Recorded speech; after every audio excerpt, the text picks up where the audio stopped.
good and bad at representing 24 points in the first half, but then none after halftime. I know that's been addressed. What has been said about that? We just didn't do a good enough job of executing as an offense. At the same time, give credit to Rutgers for making halftime adjustments and not allowing us to do what we wanted on offense. But at the same time, we have to do a lot better. Executing. There were plays to be made. We did. We shot ourselves in the foot a couple times. So, we just got to be better, focus better, and move forward. What do you think about Raekwon? I think got up after the game and said, "Hey, feel good about the win. Don't necessarily feel good about the performance." Yeah, and there's a lot of truth there. There's a lot to be said about that. There's leaders on this team that are stepping up and saying and seeing the potential in this team and understanding that what we put on the field wasn't up to our standards. And we just have to be better as not only in offense, not only in defense, but as a whole team. And it's being addressed, and hopefully we come hungry and prepared this week. This is going to be a week where you need to maximize potential. Absolutely, and we had talked about it right after practice. This is going to be a week where depth is important, and we're going to need a whole bunch of guys to step up and help us make plays in order to come out on top. You got some snaps against Ohio State last year, but being a Cincinnati kid, is this one is there anything special? Yeah, it's cool. It's cool to go back home, go back to Ohio and play. It's my first time, playing there. But at the same time, it's just another game. Just another game in a big environment, and it's all about just staying cool, staying calm, and worrying about the next play. Do you know guys on their team? Do you know a few there? Yeah, there's a couple. Off the top of my head, I can think of 3 or 4 guys that I had played against throughout my high school career. It's a cliche question, but 5 games into the season, just where do you feel you are in terms of your performances? I don't know if you grade it or if you think about it that way, but how do you feel like you've kind of progressed so far in this season? I think as the weeks have gone on, I think I've gotten better. I think I've gotten more confident, and just taking what the defense has been giving me. And, I feel a lot more confident at the beginning of the year.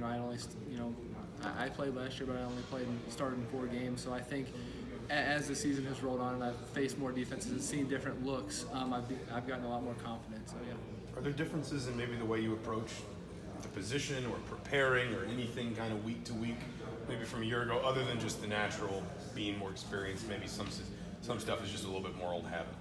Yeah, last year I wouldn't say I really knew how to prepare, how to watch film as well as I do this year.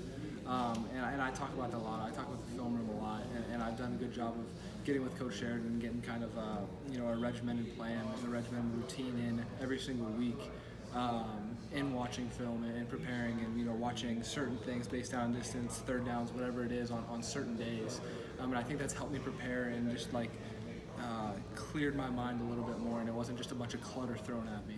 What does that look like? Are you going home and watching film and in bed, or are you sitting here late? And what's it going to look like? Yeah, so right now I got a little time after this, and I'll go Mondays and Wednesdays. I have I have 1 class, so I get a little time in the afternoon to watch, and then Tuesday, Thursday I got a class all day, so I got to come back at night and watch. And we all got our iPads if we want to watch, check something out at home when we're just laying in bed. So. Is that kind of a personal endeavor, or do you bring people with you to kind of go through it with you too? Or? Yeah, so that's one thing that at first, last year I would sit and watch by myself, but I've learned as time has gone on that watching with your receivers and seeing how defenders play you, I think it's been a lot more helpful for me to get in there with my receivers.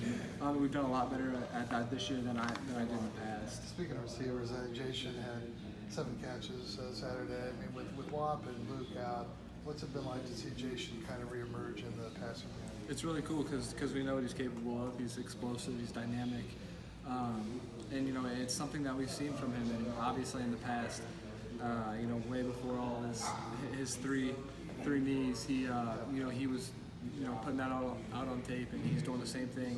And it's crazy to see how close to that before his injuries that he really is.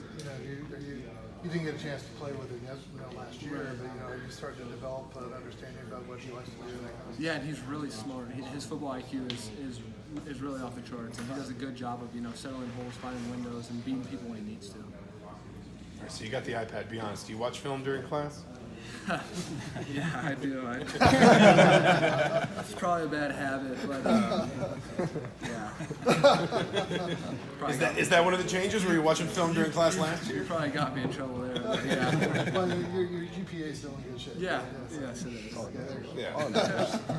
Peyton, the decision to go for it, I think it was 4th and 5 from the Rutgers 18. I mean, you were close to the end zone. I mean, as a quarterback, are you more comfortable, with that aggressive approach, or would you rather be more comfortable, or are you more comfortable, I guess, with kicking the field goal there and maybe having a more comfortable lead? Yeah, I mean, we still would have only been up by 2 possessions, regardless of what happened. If we didn't get it or if we kicked the field goal, it still would have been a 2-possession game. So I was all for going for it on 4th down, being aggressive. We had moved the ball all the way down the field, and it would have been it was tough for them to go all the way down the field as well. So when you look at it that way, if they have to drive 80 yards and still a 2-possession game, regardless, I think I was all for it. Looking at that Penn State-Ohio State game Saturday night, did it surprise you how many times McSorley ran the quarterback draw?